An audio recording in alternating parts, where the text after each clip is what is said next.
Welcome, weary traveler from afar. Nights in the desert are cruel. You should rest here tonight. Sleep soundly, and know that I am watching over you. A shield is not enough to protect the most important things. That's why I must also wield a spear. Peace and good health should be enjoyed by all. If I can provide everyone with a life such as this, I will be content. I will always seek to protect the things that are most important, no matter what it takes, even when it looks futile. Stay warm, or you'll catch a cold. The thunder rumbles. Does it scare you? This strange powder, it is fine like sand, but white as the clouds, and cold as ice. In the desert, a strong gale like this will create a sandstorm, so it's always a good idea to stay alert. I am right by your side, but if you're still nervous, just take my hand. Good morning, traveler. Did you sleep soundly last night? It's already noon. The golden eye of the sky glares down fiercely at this hour. We should find some shade and escape its wrath. The night sky. That great canopy that descends when the light of day is gone. Who knows how many untold secrets it conceals? Yes, it's time to rest. You should sleep. Me? It's still much too early. The night is beautiful, but it's also full of danger. I must keep watch, for your sake. Strange. I'm not sure what you mean. Both amber and blue are fairly common eye colors, I believe. Aru Village is where I was born and grew up. Even back when I was too young to understand anything else about the world, the one thing I knew for sure was that one day I would take over from my grandfather as sworn protector of our village. Today, I am grateful to now hold this duty. It is what I was born to do. My father was a scholar from the academia. He originally came to Aru Village on a research trip, and then he met my mother. As for her, unfortunately, I only know what my father has told me. The day I was born, she began her journey into the eternal night.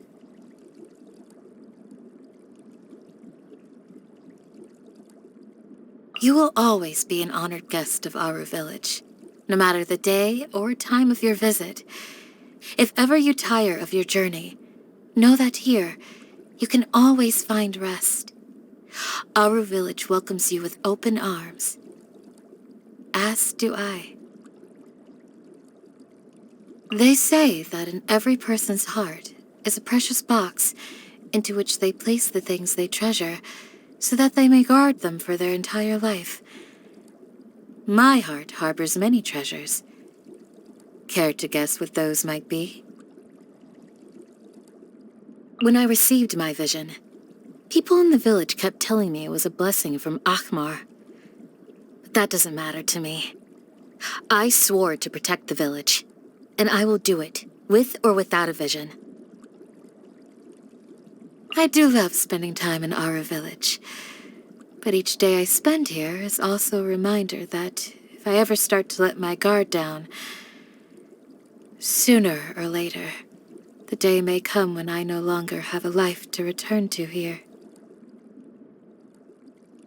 Have you come across Ajalenak nuts yet on your journey? They're naturally very sweet, and the villagers make the most delicious candies from them. If you're interested, you should give them a try.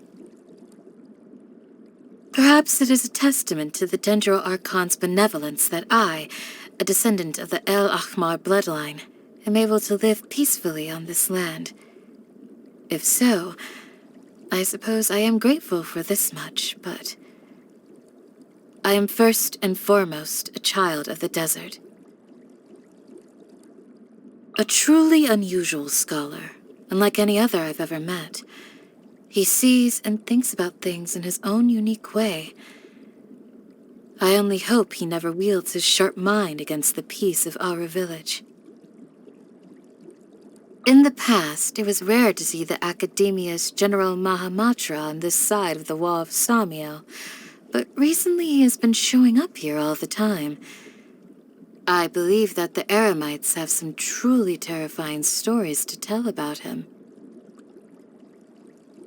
Whenever Dia brings any of her Eremites to stay at our village, she always keeps them on their very best behavior. I have to say, it makes my life a lot easier. Ah, Dia. She might look like trouble at first, but the truth is that she's really quite adorable. You want to know more about me? I can't promise you a great story, but if you insist... Okay, let's wait until nightfall. We can sit by the fireside, and I'll tell you all you wish to know. We are a people whose god is no longer with us. Lies pose no threat to us. The threat we face is the prospect of no tomorrow. The path before us is paved with barbs. There is pain in every step. Yes, we tread forward, clinging to a lie, but perhaps there is more virtue in this than in selfishly embracing the truth, and death along with it. Even now, there are those who hold on to a belief that the Scarlet King will be resurrected, but it's not possible. The past is but grains of sand scattered to the four winds. The best we can do is to let go and leave the wind to carry them to their final resting place. My shield? Well, according to what people outside the village say, it has the blessing of Bennu. With this shield in hand, all the grains of sand are my eyes and ears, and the desert is ready to do my bidding. Their imaginations can get a little carried away sometimes. But anyway, that aside, the main thing for me is it always works like a charm. I'd really love to look into your future with my amber eye if I could. Something tells me everything would be golden, somewhere between the color of sunlight and honey, a color filled with hope. Your journey will be a smooth road ahead. I give it my blessing. I always love taking walks in the village.